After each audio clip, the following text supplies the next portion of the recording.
This is not a kid-friendly show.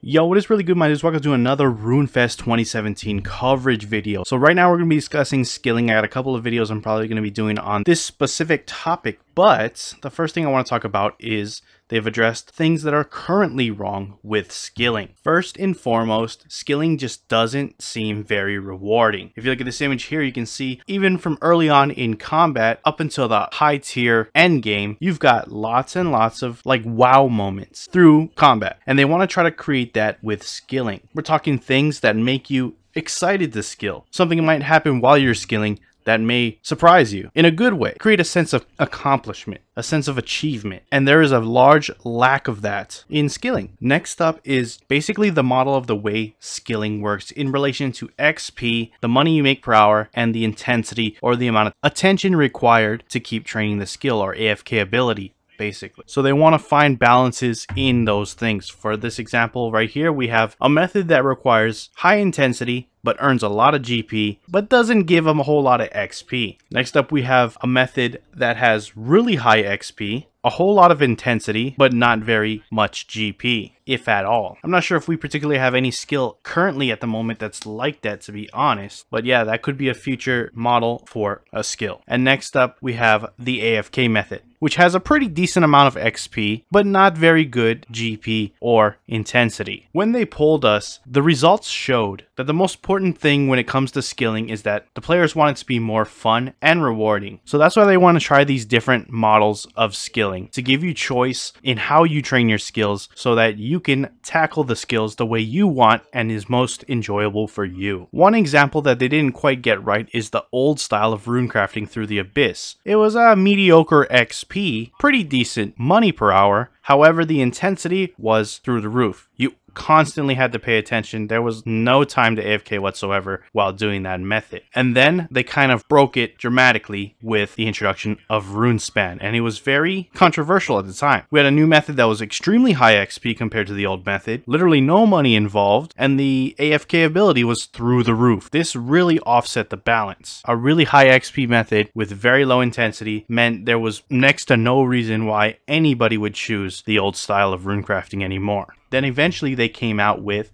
the Demonic Skull, and this kind of rectified a lot of those problems. We now had a new XP method that was even better than RuneSpan. The money per hour was pretty good, but the intensity level was really high to match that XP rate. Another example of this being broken in the current game is waterfall fishing. So waterfall fishing is a really high XP, no GP comes to the game, and very low intensity. Again, we're seeing the same thing as RuneSpan. Compare that to something like barbarian fishing, where the XP is semi-okay, next to no money, but the intensity is much higher. You have to constantly drop your food to keep those XP rates the highest they can be. That just makes no reason why anybody would want to choose barbarian fishing over waterfall fishing, because it is the superior method. Not only is it better at XP, you get to relax for long periods of time. So they really want to break this mold of kind of like funneling people into methods that are just optimal and not having the choice to choose whether they want to sacrifice maybe XP for GP or sacrifice intensity for XP or any combination of those things. The final thing we're going to talk about for this video is something known as key milestones. These are things that they want to add to the game that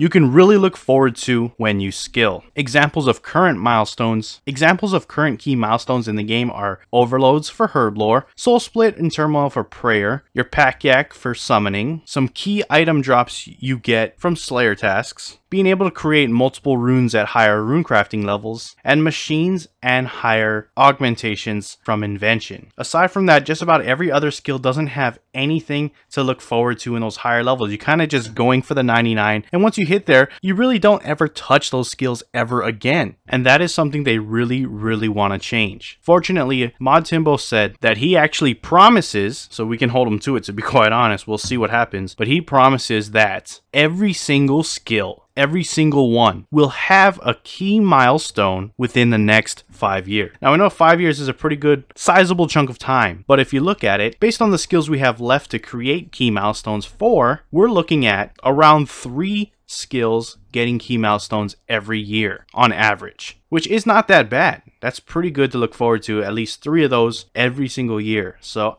I'm pretty excited about that. Anyways, yeah, that's it for the problems that we have currently with skilling and how they want to change it and what exactly we can look forward to in the next 5 years in terms of changing the way we skill in RuneScape. Hope you enjoyed the video. More RuneFest 2017 coverage coming at you real soon. Hope you enjoyed the video. I'm out. Peace.